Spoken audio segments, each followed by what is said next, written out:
Is that a yes? Oh, okay. There we go. All right. And just let me just say one more thing about the diversity baseline survey. We're getting ready to kick that off. We're going to run the survey this year, then publish the results in 2020. The big difference, I think, from when we ran it 4 years ago is that there were about 38 publishers who committed to participating last time, and now we're up to 162.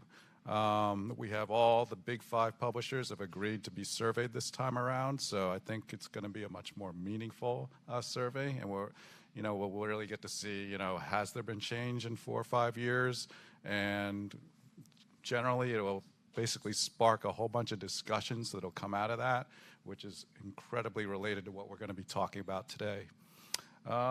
Essentially, when I was meeting these folks for online, we didn't really meet, but it was we just it was a bit of a get to know you type of thing, and we wanted to sort of see where everybody's sweet spot was in terms of what they like to talk about.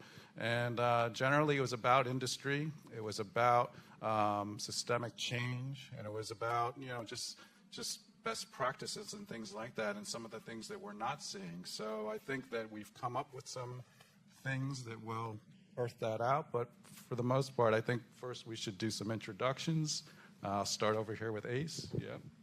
Hi, my name is Ace Ratcliff. I am a writer, so I write about disability, specifically how it affects pretty much every way that I interact with the world and the way that inaccessibility affects access to everything, not just publishing. I've been published at places like Huffington Post, IO9, Eater, and of course, I think, like so many people, I am currently in the process of writing a memoir. So. I'm Sarah Guan. I edit science fiction and fantasy at Orbit Books, and I'll start over. I'm Sarah Guan. I edit science fiction and fantasy at Orbit Books, and I care a lot about issues of representation and inclusivity, so here I am. Let's talk about it. All right, yeah. I'm Ronald Wimberly. I'm a cartoonist. And I published Lab newspaper with Kickstarter, which was I called it a dialectic on the function of pop cultural aesthetics. So this sort of thing is interesting to me. It's part of that. Did, Marvel, DC, New Yorker, and Image Comics. So that's like my CV. All right, so why don't we jump right in? Okay, so I wanted to, start with, the name of this panel. Okay, so Radical Inclusive Publishing. So I'm just going to open this up to all of, the fellow panelists here. I mean, do you feel that what you do is radical? I guess I'll start. I don't think there's anything radical about talking about wanting to be included. I don't think that anybody from any other minority group or majority group would label themselves as radical for trying to talk about, the basis of having themselves represented. I mean, even getting in through the door. There's nothing radical about it, and I think that what we need to do is reframe the idea of it being radical, because radical is so frequently, for the normal humans, they think of radical ideas as ideas that are out of the norm or don't have sort of a basis in reality, and so how can we move forward on those things if we're thinking about them as radical ideas and not as just basis of inclusion and standard norms? Yeah, so to piggyback off of that a little, I work at a Big 5 publisher. I don't think that what I do is sort of radical, let's tear down all the walls and let's, build something out of the fire. I think that what I do as an editor is work within the system to make the system better. to work with the tools that we have, work with what people who have come before us have built. And maybe that's radical if you want to use the word radical to mean that we have a long-term vision, a long-term hope and agenda for improvement and change. But I think what I do is very, very incremental. It's slow and steady. It's building on what exists. And I think in many ways that's very practical. And in many ways that's really how change for most people who do not have the resources in whatever capacities to really take on the system. That's what we have, and that's what we have to work with. I guess I agree and disagree with it being radical. I think in the way that, I guess, radical meaning getting at the root of something, right? In the sense that changing how something is represented, maybe like the space, what we see, right? Or what we produce versus, like, I guess, approaching it from, like you're trying to maybe, or we're trying to lead and not, like, it's not that things are changing. If things aren't changing economically at the root, systemically at the root, people are given more opportunities to pursue the things that will produce the books, the stories, then in that sense, it's not radical, but it's also kind of radical because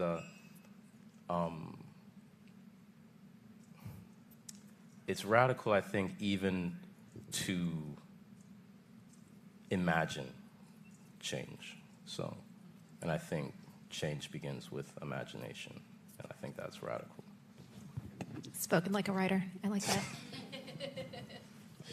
No, I think it's all interesting. Just when you frame an idea as radical, that it is something that's outside the norm, that it's on the fringe or something like that. I mean, I do have some scope in that the company I'm with, Lee and Low Books.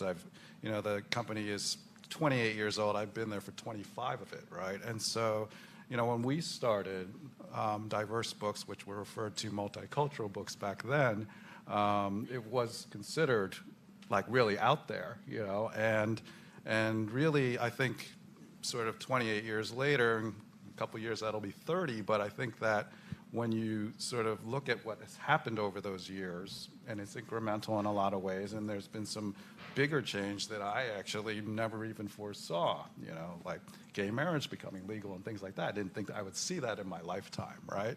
And so you see that the sort of acceptance on some levels, of like diversity, maybe ethnic diversity, right? But then what you were talking about in terms of accessibility, for disabled people, and then also for LGBT populations is another thing. There's sort of another hurdle that I see of, like, when I'm out in conferences and I'm talking to people, I'm seeing that people are like, oh, well, these are good, but these aren't. Like, I could never get these into my library system, or I could never bring these into my school, or they would be challenged if they were there. So I think, as the definition of diversity expands, not all of it will be accepted, and that's going to take time. I mean, in the terms of the work that you do, do you sort of see it as sort of kind of long view, long game type of thing, or is it kind of I don't know, is there impatience sometimes, or, that people should hurry up and just sort of get on the same page? I think it's inevitable that there's impatience when you're talking about the desire to be actually included and represented in anything. But I think also the nature of the way the world and the system works, and those slow and incremental changes, they take time, unfortunately, and so you do have to be patient. You know, we talk about the ADA, which has been around for 30 years, so it is actually younger than I am. And despite that, which is both a long and a short period of time, you know, there are so many places that are inaccessible. And I talk about inaccessibility here because I think that inaccessibility is in the root of lack of representation for when it comes to disability. Because when you're not seeing disabled faces in your day-to-day, when you're not seeing them in your commute, you're not seeing them in your movies, you're not seeing us in TV, you're not seeing us in your workspaces, there's not a thought process about including us. You know, we talk about out of sight, out of mind, and that is really true, I think, when it comes to disability. And so I talk about inaccessibility because we're not there, and so people aren't thinking about telling our stories or letting us tell our stories or even having us be represented at all. And so when you talk about, you know, the ADA, which is 30 years old, and yet, you know, we were just talking in the green room about how the subway system here in New York City just got sued last year because more than 85% of the stations don't even have elevators for, you know, wheelchair users like me to actually get onto the transit system. And that's going to take time, you know. There's the bureaucracy of change. There's the slow incremental steps. So it's hard not to be impatient, but I think patience really is a virtue when you're talking about this fight. I think there needs to be both patience and impatience, and we see both. Because when you have impatience, when you have hunger for change, when you have people who are agitating for solutions because they feel it so deeply, it affects them every day, then that's how you light a fire under everyone's butts and you get things done. You motivate people. That's what made, you know, so many of the socio-political movements in this country happen. It's people got angry. People said, enough time has passed, not one day more. But at the same time, that in itself doesn't drive long-term change.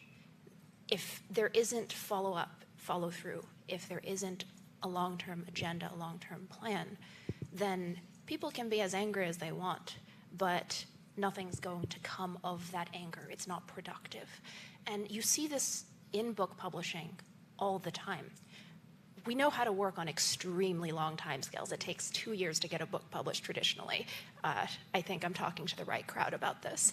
So when you're talking about long-term change, when you're talking about changing, say, the makeup of authors on a publisher's list, you're talking about change over the course of maybe 5 years, 10 years. You need to be able to stick to your guns and see it through and not be discouraged when you can't acquire this author or that author.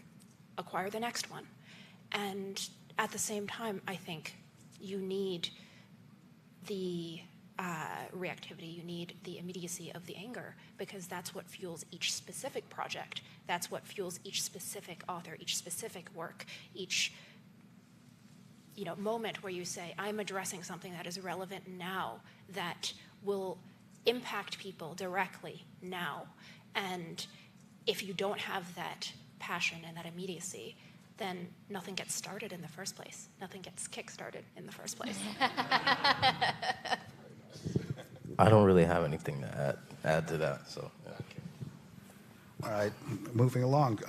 Do each of you see books in today's market that accurately reflect your personal experiences? If so, what are they and why? I wish that I could say yes. I wish that I could say that I am overwhelmingly seeing stories that tell my story. I think that the change is beginning. We're in those incremental steps where I'm getting to see disability representation. One of the wonderful things recently that I got to participate in was Uncanny Magazine's Disabled People Destroy, and it was so incredible to see an entire collection of stories about disability written by disabled writers. But I think all too frequently nowadays what I end up seeing is if there is a story of disability, it is a story of disability being told by somebody who is non-disabled. And I think that there are certainly stories about carers and family takers and family takers, that's a good one. Family caretakers and people who are, on the sides of the fringes of taking care of disability and being part of disability, but us telling our own stories. I mean, how frequently do you see the story of disability where the disabled character ends up dead? Because that's what non-disabled people think of disabled lives. That's the value that's placed on us. You look at Me Before You, the main character ended up dead. $1 Million Baby, the main character ended up dead. And so I wish that I could say that what I am seeing are joyful, full, arced stories about disability and just existing as a disabled human in the world. But I don't think that we're quite there where I can resoundingly say, hell yes.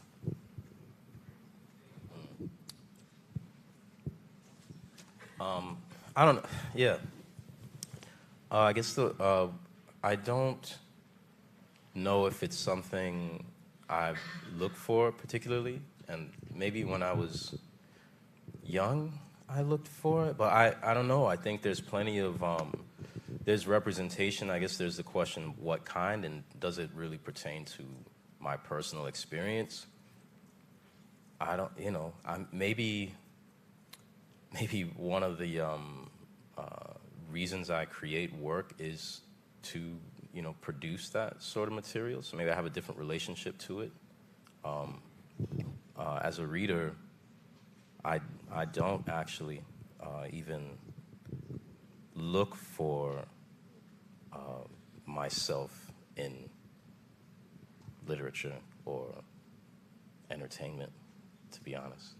I don't know if that's a strange take, but I don't place any sort of ethic on it, though, But I think I might be more interested in seeing the story you're talking about than like seeing a story about, I don't know, a black cartoonist in Bed-Stuy. I got that story, I remember sometimes I do feel seen a little bit, and it's kind of like, oh, okay, well, that happened to me, or I've been in that space. But I remember, it could happen in the strangest places. I remember I was watching 2046. I've seen this movie a bunch of times, and then all of a sudden, I actually saw myself and some of my own experiences and difficulties, and there's this character who's a gambler and she has a black glove on, and I was like, no, she can't tell you what she's feeling right now, right? She can't. And I was like, I felt seen. You know what I mean? That character, I understood that character, and I felt seen in that, and I felt like that was a personal, but I wasn't looking for it, and I actually was kind of surprised by the feeling at the time, But I don't know if that answers your question.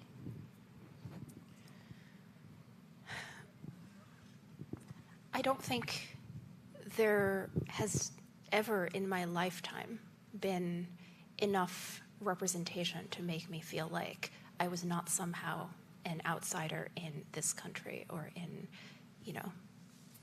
this environment. Part of why I do what I do is to try and change that. And, working in science fiction and fantasy, we have the space to do that because we're making up magic in spaceships all the time. And I think that is in some ways an easier pill to swallow than in, say, realistic fiction. But to paraphrase one of my own authors who said it better, Fonda Lee in her World Fantasy Award acceptance speech said something to the effect of, right now is the golden age of science fiction and fantasy, because I don't think Jade City could have been published 10 years ago. I don't think anyone would have bought it. I don't think anyone would have put publicity and marketing behind it. I don't think anyone would have thought that there was an audience who wanted this. And, to which hell yes, but also, this audience has always existed. we've always been in this country. There was an excellent documentary that I forget the name of right now. I think it was something like the Chinese Exclusion Act. We've been here since the beginning of this country. We've been here since before this place was a country. You don't know that because they don't teach that. So, there's always been a readership for these stories, and it's kind of tragic that this is only happening now. But insofar as it is happening now, and it is so necessary, I think it's important for, not just for me and for, the quote-unquote own voices of these stories to tell these stories, but also for everyone who's not, to be interested in all of the other stories, right? As my fellow panelists have said, these stories are relevant to all of us, even if they're not our stories. And so as much as seeing myself or seeing people like me represented is important and makes me feel like less of a vampire looking in a mirror, it's also important to see the world around us reflected. And that world is beautiful and diverse and interesting and so much more than we can ever really experience ourselves without the power of the written word. I think, just to add on to that, I think one of the things that's really cool about being in this golden age is that it's leading to hearing the stories of the historical inclusion and representation and the people who have in so many ways built us up to this point, because it's not like, it didn't happen in a void. And it's really interesting and awesome to have the power of the internet to be learning about these historical, the humans who got us here. I just learned a couple of weeks ago, I was obsessed with the Star Wars novels growing up. I thought they were amazing. They were just like the best things that existed in my life. And I recently found out that the woman who essentially made all of the novelizations happen for the Del Rey books, she was a disabled woman, and she, I believe, had some type of dwarfism, but that's not a story that I ever learned growing up, that there was not only a woman behind this huge imprint of science fiction, but a disabled woman. And why, it is frustrating that I had to be 32 before I learned this, but I'm grateful that because we're here, we're getting those histories of the humans who have brought us to that time period now. Yeah, for me, it was always about accuracy, of what this world actually looks like. When I lived in Queens and I would be riding the F train to work, I would look down the car, and that's, to me, what the world looked like. And I wanted the books to reflect that. All right, so now we're going to drill down into the economics of publishing. Because there are some pretty steep monetary barriers that exist in terms of who can really afford to work in this industry, which has kind of led to why publishing staffs tend to be predominantly, white, sort of upper middle class, and basically non-disabled. So at the same time, we can also look at sort of starting advances for authors and illustrators that tend to be, for lack of a better term, modest. So how big a part do the economics of play in terms of, considering publishing as a viable career choice? I think economics plays a huge role. When we talk about disability and you look at unemployment rates for disability, unemployed disabled people are a much higher percentage of humans in general, and they have a much higher rate of unemployment. We have a much higher rate of unemployment than just the normal rates of unemployment. I think it's double. We're double the rate of unemployed.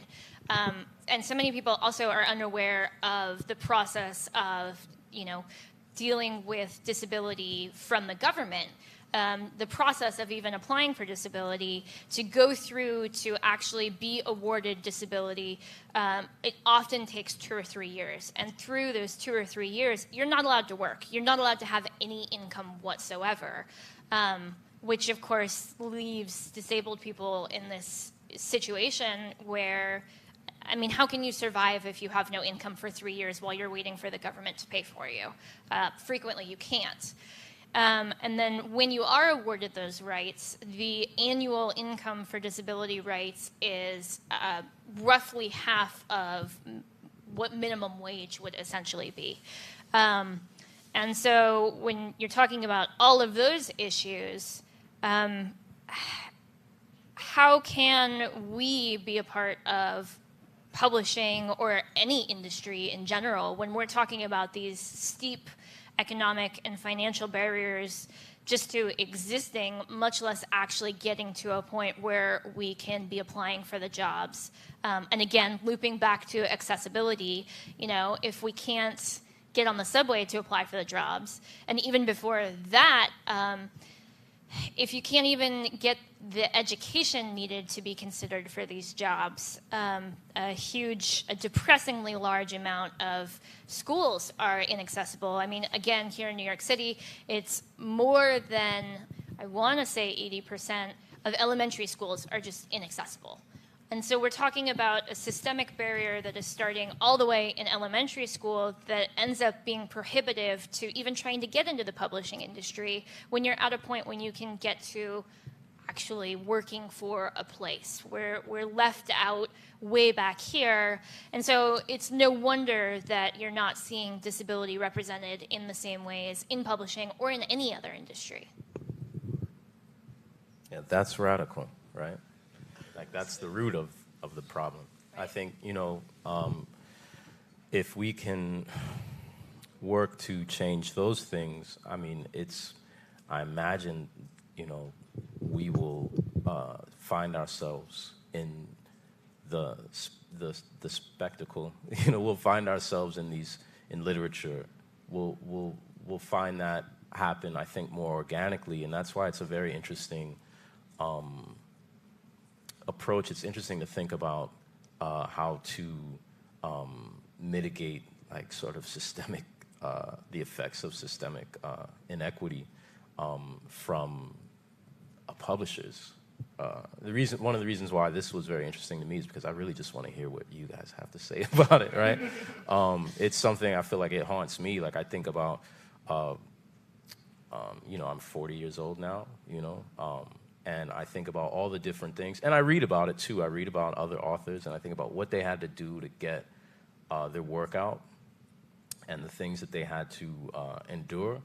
And you know, if you have something that, you know, society maybe, you know, excludes you for a reason that society excludes you, then it becomes that much more difficult.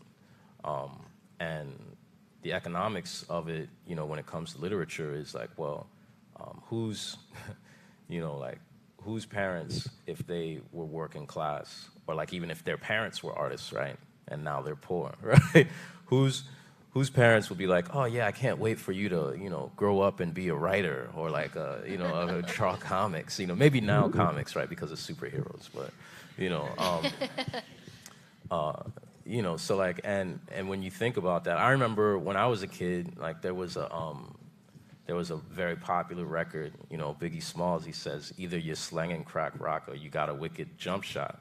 Like, nowhere in that metaphor is like you have great use of, you know, language at the same time while he's using it, right? You know, and that was his lane. His lane as a writer and as a man of words was like music, you know, because like the money was there, right? And the lane was there, right? Where he could exploit the spectacle of, you know, blackness, maybe not even his own, but like writ large.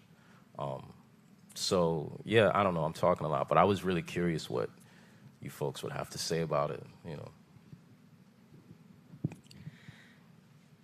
Yeah, I mean, when you said that bit about no parent being excited about their child wanting to work in the arts, that's just a little too real. Go get a real job. Just a little.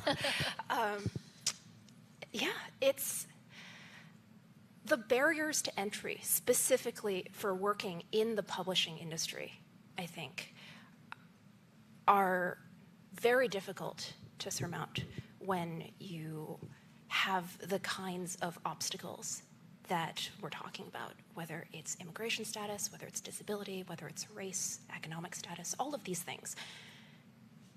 If you think about where publishing came from, it started out basically as a playground for the elite, right? It started out as a bastion of the intellectual and cultural elite, of the wealthy and the powerful, and the people who were perpetuating a cultural status quo that put them on top. That has changed, but not enough.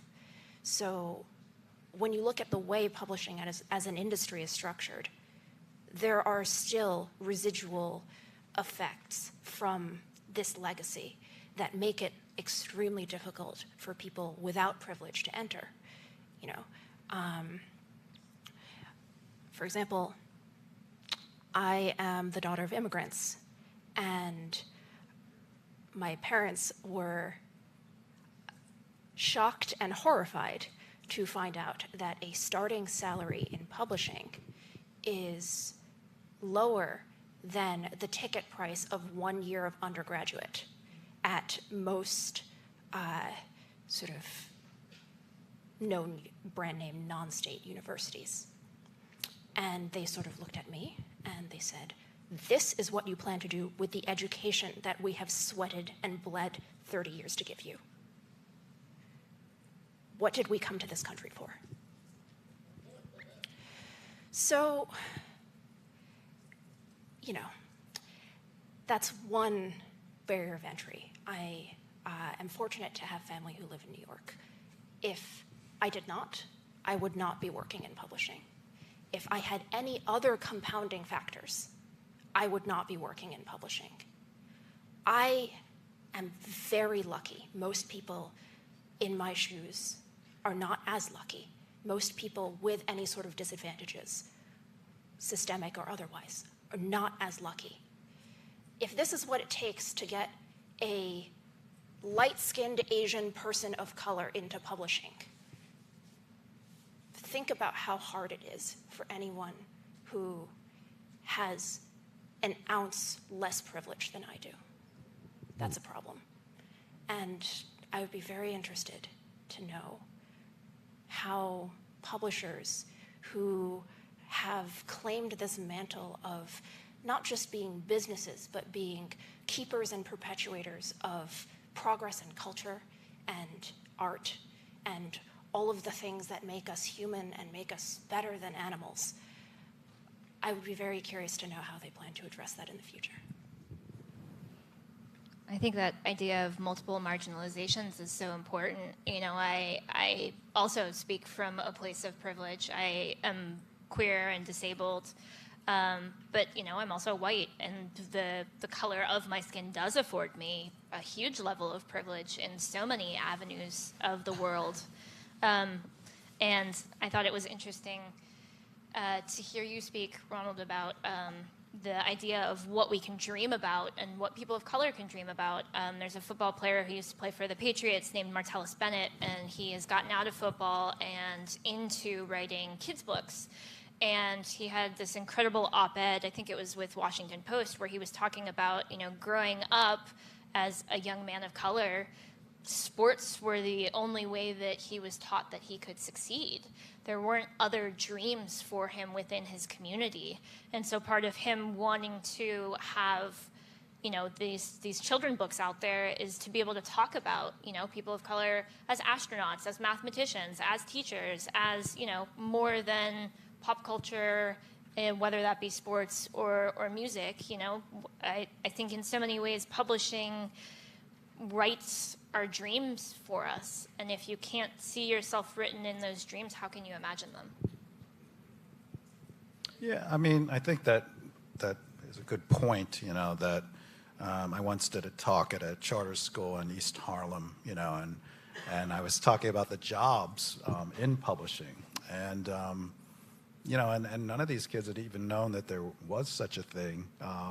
Not just the industry itself, but that what jobs existed in this industry. They had never been able to even, that was never a thought that occurred to them. But since we are talking about money, though, the thing is, though, it's one of those things where the starting salaries are so low, and we live in one of the most expensive cities on the planet, and, so I think that we will sort of get to, in terms of unpacking some of the things that are going to have to happen if publishing is going to grow, because, I mean, if you look at other industries, you'll see sort of profits that are, in the double digits and things like that. But I mean, in publishing, you read PW Weekly like I do, and you're used to seeing barely low single digits profits from quarter to quarter to quarter. And that's not really the sign of, a thriving industry, And sort of what we were saying earlier is that we've always been here. I mean, these stories have always been here. They just haven't been published yet. So it is one of those things of expanding the audience of not only the people, the creators who are writing it, but also the people who are buying it. And to me, that's just smart business. And the industry isn't there yet. Maybe it's starting to be, but I think that the story of a black cartoonist, who does graphic novels and things like that is an awesome story, and kids would love to see that. But yeah, to get into that, I think it's as important to maybe produce the stories as to maybe highlight when we can what the producers, who the producers are, I think, growing up, and I think it means as much to see people in the community, or like if I go in to meet the editor and like meet the editors, or I'm walking into a room where a publisher, and like I look around, it makes me feel a type of way. You know what I mean? And I think that's reflected in communities as well. Like if your aunt works in publishing, or like you have a friend whose parent works in publishing, like maybe even something really mundane, like then that exists. I think that's as important as seeing, like, I don't know, someone wrapped in latex breaking through a window who has a similar skin tone as you. You know what I mean? So I think one of the things, Ace, you mentioned before about the writer who did the Star Wars novelization. I remember a few years ago, I think it was in San Diego, at a comic book convention. I walked into this party, and I just noticed around like a few black cartoonists, and I was like, wow, so you were here. They were older. Like, you were here the whole time. And I felt kind of like, I felt good about it, and I also felt bad about it. Kind of like, wow, I didn't know any of you people, and I don't know whose responsibility that is, but I just remembered thinking it would have been nice to know when I was, getting whatever notes back from whomever about something where they just didn't even take the time to kind of like imagine an experience a little bit different than theirs, which, is an editor's job. It would have been nice to know that, okay, there's some other cats out here, who are dealing with this, or also who are out there demanding the professional relationship, reciprocity, that I think, we deserve as artists. I don't know if I'm talking in circles. Does that make sense? Yeah. Yeah. I mean, I've had similar conversations as an editor. I've been at a number of imprints and publishing houses in my time in publishing, and more often than not, I've been the only person of color, of any color, other than white, on the editorial team for that imprint, and it's lonely. It's difficult to begin the conversation when you are the only one in the room. Somehow having even just one more makes it a lot easier. But it's always been important to me to allow a creator of any marginalization to feel seen by the people who are working on their books, because it's a collaborative process. And yes, publishing is the avenue through which creators get their work out into the world, but it's also important to think of them as partners, as voices that need to be heard. And I remember having a conversation with one of my authors. She won't mind if I share this story. This is Tasha Suri, author of Empire of Sand. And she's a British Indian woman. And we were talking about the depiction of colorism within the Mughal India-based setting of her secondary world fantasy novel. And we sort of looked at each other virtually after a while and was just like, this conversation would never have happened if we weren't two women of color in a room. And just as an editor, making sure that a creator gets seen in that way and that their story and their message gets out in that way is important. And that's one of the many reasons why I think it's important to have people of color and other marginalizations on staff at these publishing houses and more of us, so that these important conversations can happen, because ultimately this is about the conversation that then gets perpetuated in the wider culture. And if you don't have these conversations at the creator level, at the production and in-house level, how can you then expect them to be thoroughly and accurately examined in the wider culture, right? So it starts with us. It starts with us. It starts with us all of us having a seat at the table. Can I ask a question? Maybe it's like the gorilla in the room or whatever, but how do you feel, like speaking economically, how do you feel the phenomenon of something like Kickstarter changes the conversation or even the numbers around the audience and sort of the economic possibilities for, because like say if someone couldn't get published conventionally, by a publisher, and then they go on Kickstarter, and then all of a sudden you find like there's an entire market, and like they end up getting 5 times the advance of like a published author or something like that, which I feel happens, right? What does that mean for publishing and the conversation around the economics of producing works of the marginalized? This is probably more your question than mine, right? Well, I mean, I think that, hey, for me, I'm of a small business mind, entrepreneur type of thing. So if someone does that, awesome, it's great. And you do see it happening a lot where, someone will self-publish, they'll do their own thing, all of a sudden, they're on a bestseller list, and then a traditional publisher will swoop in, and try and collect that up, because basically they did all the heavy lifting, and I think that sort of to speak to what you were saying about being the only one in the room, that sort of is a blind spot in publishing, is that they missed that opportunity. They could not see it. They could not recognize that there was an audience for that particular story.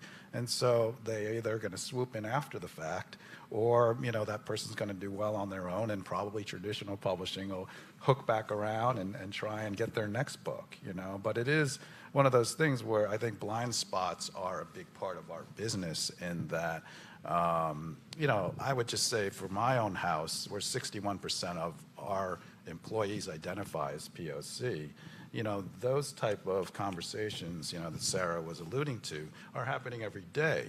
We're talking about these things because we're trying to figure out how to put out the most authentic, most accurate book. And none of us are experts, but we do have faced a lot of these type of sort of things that marginalized folk have faced.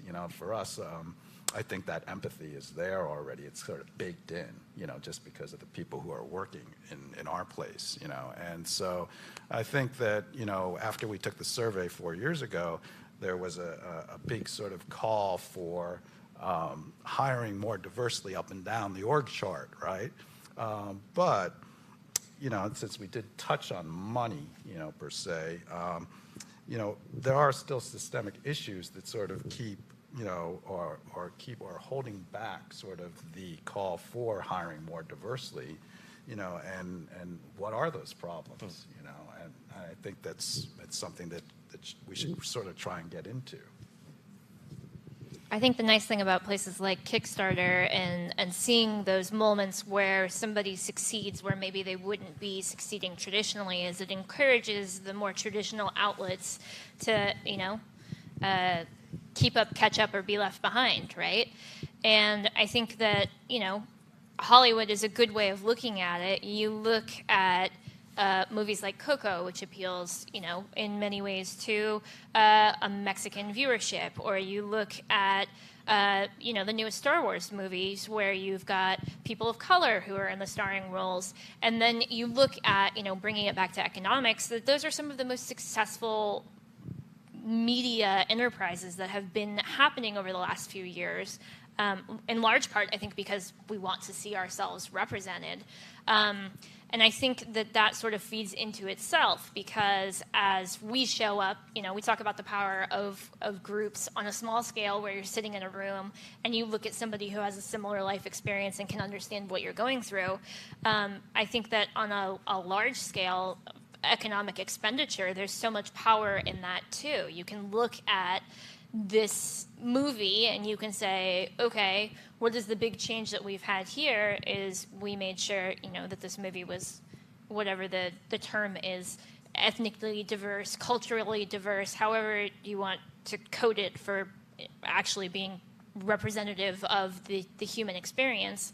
But, if you have to get a bunch of cishet white guys in boardrooms talking about money like that, that's a fine way to do it. I don't think that anybody realizes that the spending power of disabled people is even larger than the spending power of, I believe, Hispanics. And when you look at that, I mean, that is a huge number that drives decisions in entertainment, in Hollywood, in decisions that we make. And so as we get those numbers out there and as you're seeing those successes in places like Kickstarter, I think it makes the more traditional places have to run and catch up and realize, okay, those are economically prosperous and worth following up on. Just to touch on that. So I think traditional publishing is, from the name itself, is an inherently conservative business, and in part because the margins are so slim. We want to know that with as much certainty as you can muster before you do a thing, that we will make a reasonable amount of money back on the thing, which has led to perhaps not taking the kinds of risks. Not that publishing books by marginalized people is really the risk that people think it is, but to peel back the curtain a little, I run a lot of P&Ls as part of what I do for a living. And so there are these things called comp titles, comparison titles, which is basically, within the last 3 to 5 years, show us a few books similar to the one that you are trying to publish, and how did those numbers look? I see some editors in the audience cringing real hard right now. I see you. Right?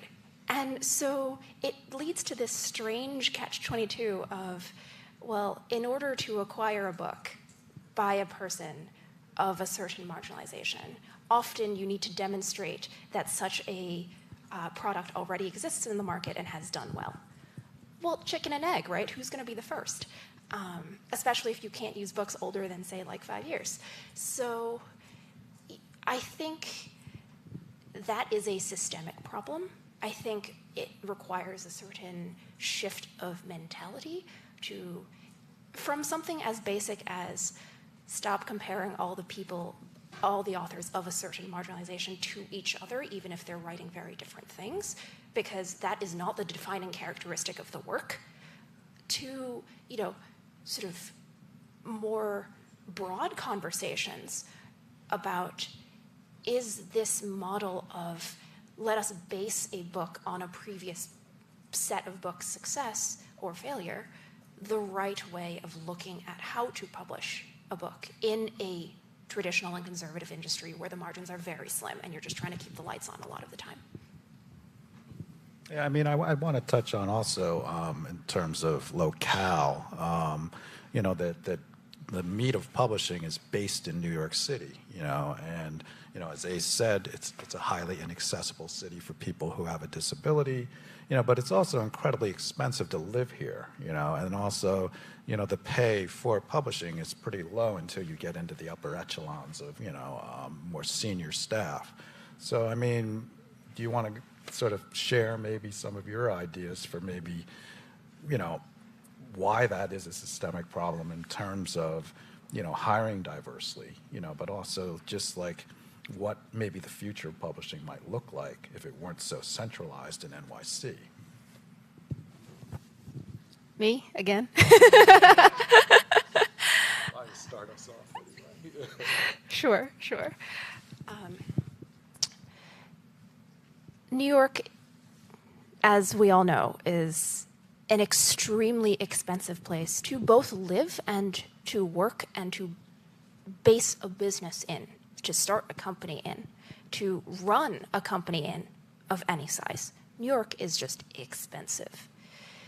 And there are good reasons, historic reasons, for why publishing is in New York. Obviously, a lot of it is inertia. It's always been here. It's difficult to move people out of a place they've always been, except where gentrification is concerned. But we won't go there right now. So that's a very different panel. Oh, boy. Right, so a lot of it is inertia. A lot of it is we have this idea of what a publishing community looks like, of what FaceTime looks like. I'm not talking about the iPhone app. And of what business culture looks like. And all of these ideas are heirlooms of a generation or several generations ago, because a lot of the people in power right now came of age at a time when, for example, email didn't exist. So I do think, if you're asking for ideas, I do think, for example, the decentralization of publishing as an industry is a pretty good one that we are starting to see. There are smaller publishers in other cities that are not New York, and there isn't a reason why larger publishers can't begin exploring the idea of having other locations, or of allowing people to work remotely, or of moving parts of the business to places that are not quite as expensive to live in on the starting salaries that publishing pays, which will then open up the industry to people who are from less economically stable backgrounds. Well, and I think that idea, we have an entire panel on technology and publishing, and that is huge. If you can't travel across the country like I did, which was difficult and exhausting and hard and expensive, I think that this conference is actually a really great example of that use of technology. We have the ability to live stream conferences. We have the ability to hop on video chat. We have email. We have all of these different ways that we can communicate, Google Docs. You have so many ways that you can bring technology in where you can work on spreading outside of this epicenter here in New York City. And so we just have to make that a part of the way publishing works. It just has to be the default instead of, I always say this word wrong, outlier. Did I get that one right? I can spell it. Do you want to add anything? No, maybe to refer back to a question you posed maybe a round ago, which was about the material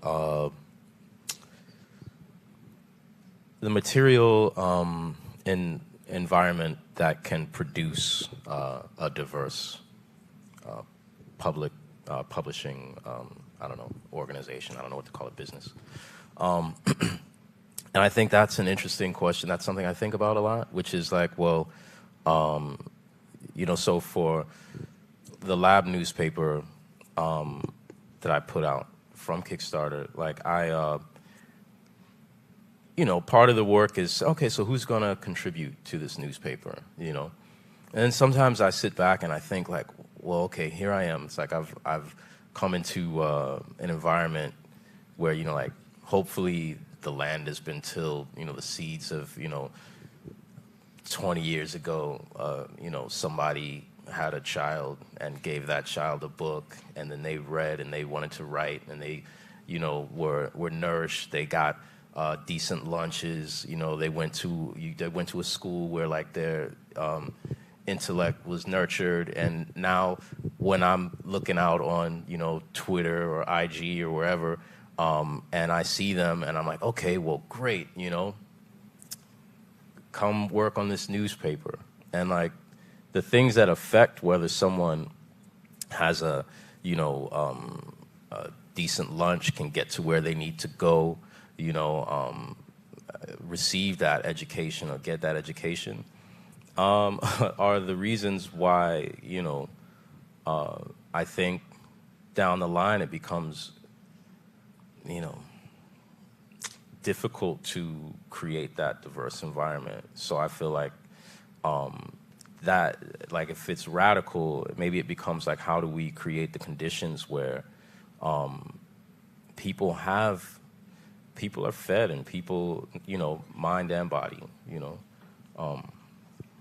So I don't know.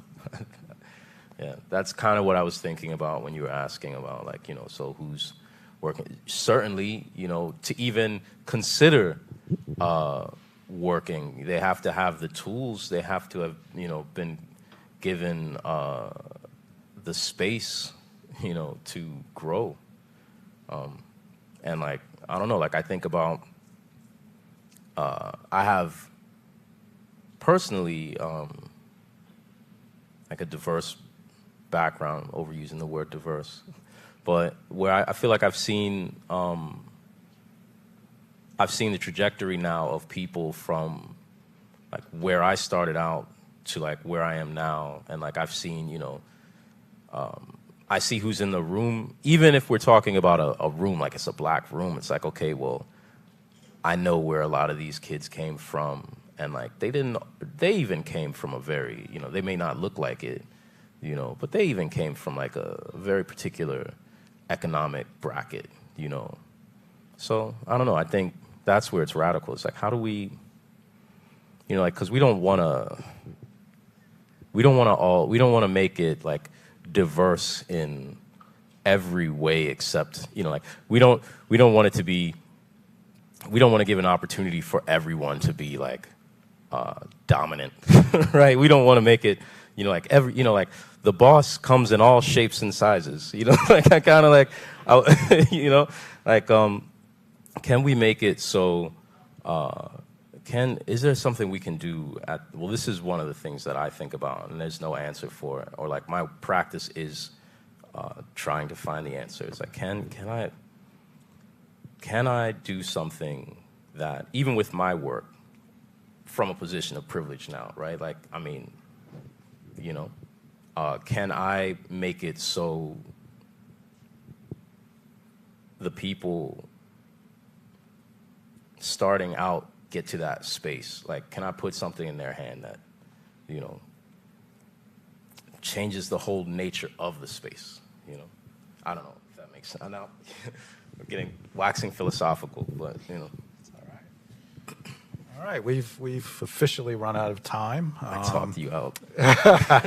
Talk the clock out. But I want to thank Kickstarter for basically allowing these type of dialogues to happen. I mean, they're important ones to have. I think we could cover a lot more. We need more time, but I guess we'll go to the questions now. Yeah. Yes. So I'm bringing in some questions from the live audience on the internet, thanks to Desiree Wilson. And the first question speaks a little bit to some of the topics that you guys were discussing at the top of the hour in terms of who's seeing what and who's feeling seen.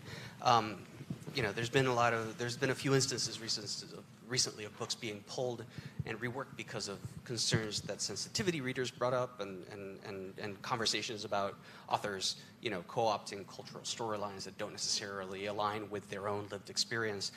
What do you think is the future of writers wanting to tell a story of a marginalized group that they don't belong to?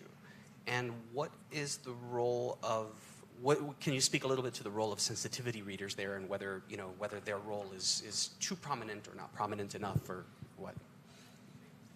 So I do work as a sensitivity reader, and I think there is a line, right? I very much support own voices.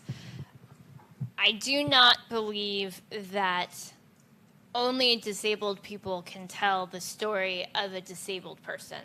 I do think that if you are a non-disabled person who wants to tell my story, you better do your damn research. And that requires the role of sensitivity readers, and that requires taking the time of getting into a culture and a community and sitting down with people and having face-to-face conversations. And I think as an author, it really requires being able to kill your darlings, because you have to be able to recognize if you have written something that is insensitive or is not actually the reality of what the story is, So frequently we see these inspirational ideas of what disability is that are being told through a non-disabled lens.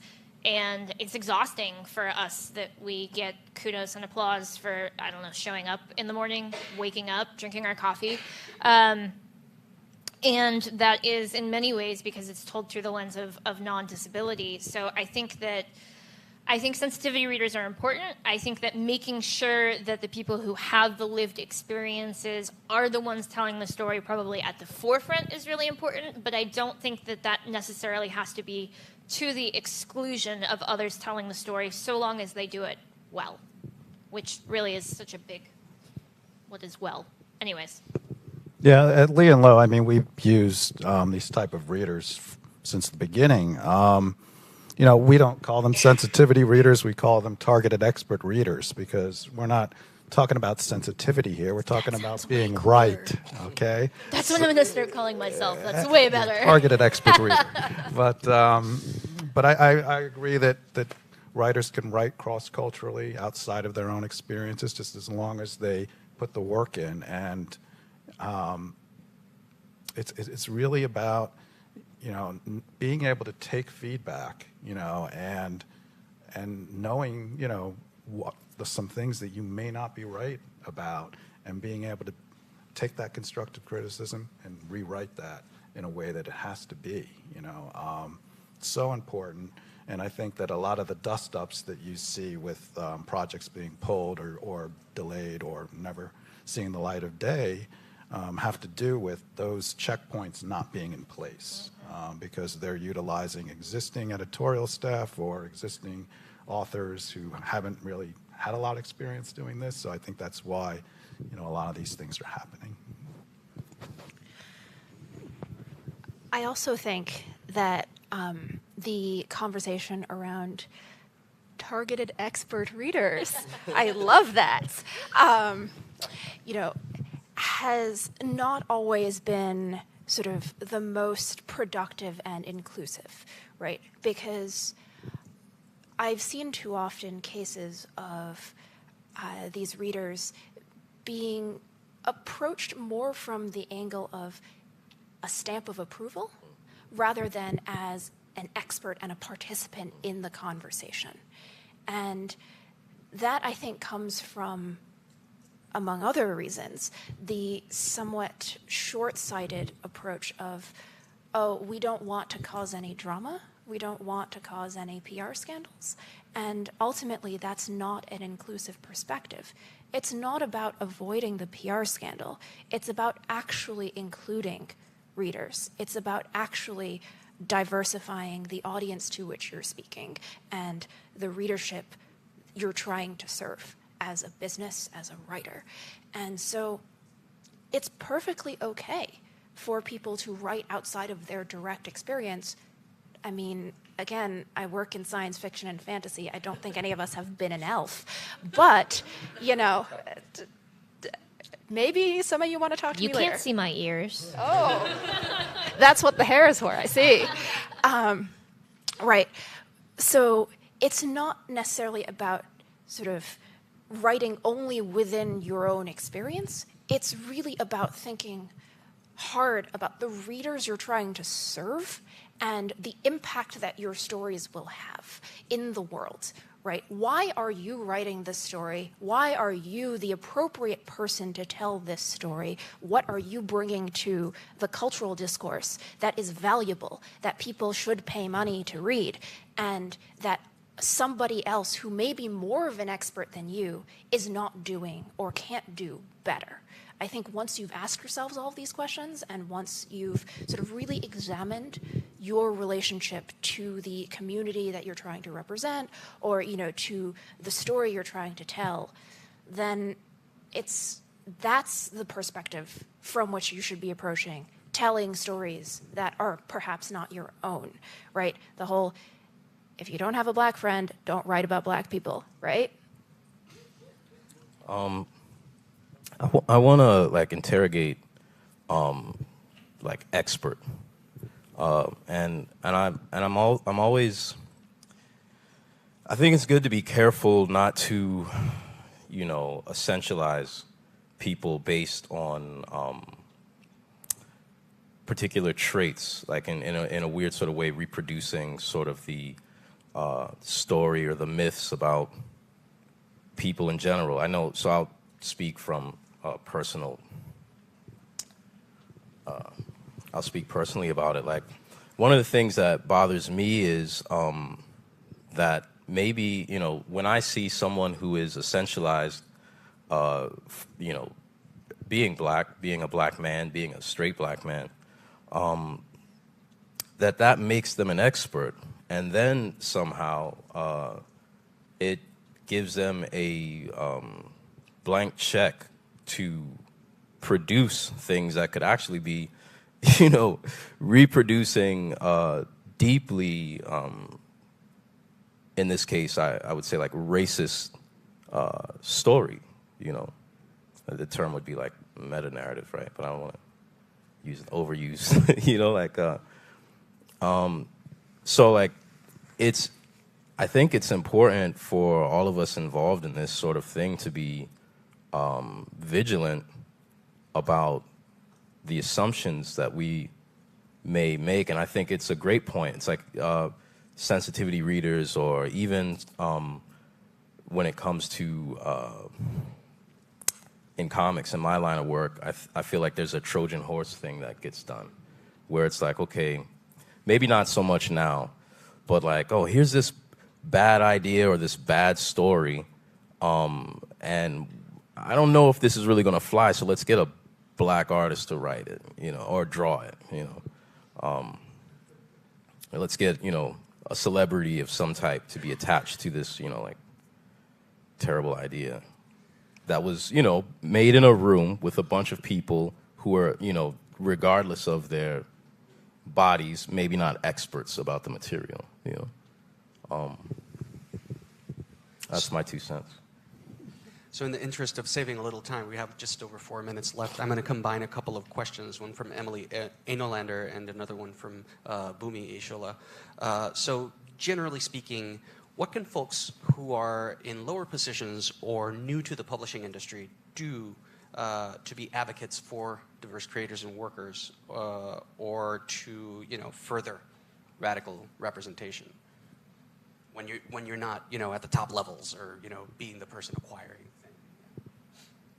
I mean, I can't speak from working in the publishing industry, but I can say that as a writer, share the diverse stories that are being written. You know, you have the opportunity to say, hey, I ran into this thing.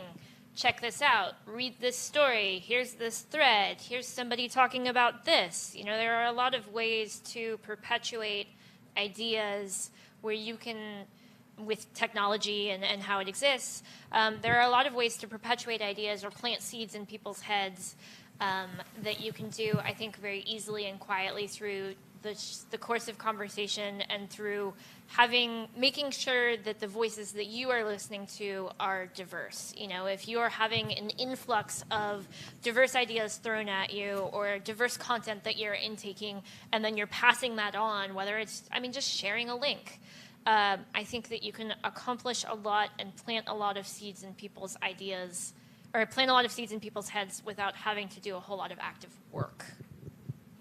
I mean, one thing that I really want to sort of kind of hit home with here is that, unfortunately, minorities or people who are marginalized are sort of almost tasked with doing extra work outside of their jobs that they get paid for. And so a lot of times, you know, be the change that you want to be. Unfortunately, sometimes you got to be that person. When we came up with the survey all those years ago, I was like, hey, somebody should do this. And it turned out to be us, right? And lo and behold. But I think that, like, if you are in a larger house or something like that, there is a group called POC in Publishing. There is also, you could basically start a diversity and initiative within your own publisher, because nobody is really going to do that work unless you do it. So it kind of, the onus kind of lies with really you becoming that person. And I'm sorry to say, but that's kind of the way it is. So I think at the lower rungs of the publishing hierarchy, we're really talking about what can marginalized people do and then what can allies do. Those are two different things. And you can be in both groups depending on what the conversation is, right? So if you're a marginalized person in publishing, as I have been, first of all, take care of yourself. That's so important. As has been said, like, you are often called upon to do things outside of the purview of the job description because you are of said marginalization. And as a person in the lower rungs, you may feel obligated to do it because A, someone above you told you to, or B, if not you, then who else? And that is the fastest route to burnout. Please take care of yourself first. Put on your own life vest first. And then, you know, once you've done that, find your people. POC and Pub, there are various other groups built to support people of different marginalizations or more specific marginalizations within publishing. These are your people. Seek them out. They are more valuable than I can express. And also, you know, understand that what you're doing is really important. As a person in the industry, you're opening doors for people outside who want to come in, and that's really important. And then the second part of this is how to be a good ally, right? And, you know, that is really about listening and putting the interests of the marginalized people first, and, you know, about consistent background work that you're maybe not going to ever get credit for. And that's fine. In fact, that's how it should be, because the conversation is not about you. If you're an ally, the conversation should not be about you. It should be about the group to which you are trying to be a good ally. So, you know, if you are white, if you're straight, if you're male, if you're, you know, non-disabled, if you're whatever area of privilege that you have, use it, because you have it. Make use of it. So if there's a marginalized person in the room who has a good idea, amplify it and don't take credit for it, right? It's so basic, But even just a so-and-so said this, maybe we should think about doing it, you would be surprised at the way people will take you seriously in the way that they will not take the marginalized person seriously.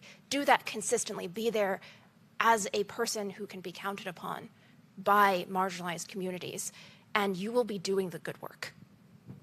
Also, just one thing to, yes, but one thing just to add about being an ally is that you got to get comfortable with being uncomfortable. I mean, it really is about, admitting you don't know stuff. I've been doing this for 25 years.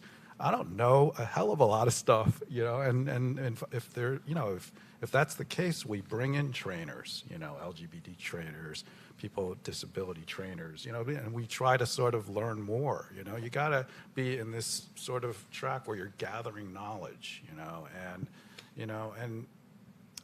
I recently was in Texas, and this librarian came up to me and she said to me, "Oh, I was at one of your meals a couple years back." And I go, "Oh, yeah, because, part of my job is the schmooze, right?"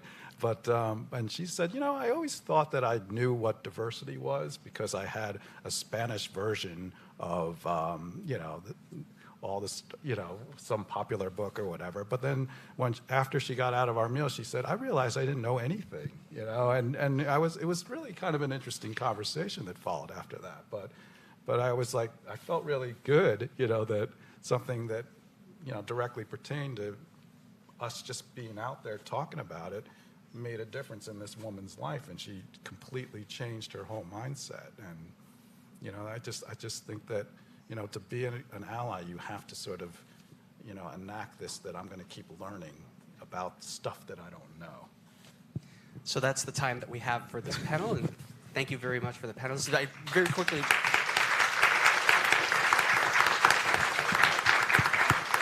wanted to give everybody a chance to let us know, like we did last time, where they can be found, because there's plenty more questions where those came from, and I'm sure people would love to start more conversations. Ace Ratcliff, Ace Tilton Ratcliff on the internet, and I am at Mortuary Report because I used to be a mortician. That's not just weird. I mean, it is weird, but at Mortuary Report, or stayweirdbekind.com. Just Lee and Low, all spelled out. And then if you attach that to any of the social media channels, that's what that address is. And then the website is just leeandlow.com. You can find me on Twitter at Sarah with an H _Guan, Guan, or as I sometimes like to say, like the nucleic acid. I follow that. Ronald Wimberly on Instagram. I kind of Luddite approach to Twitter. Maybe shoot me a line at Instagram, or my website is ronaldwimberly.com, and there's a mail link there. So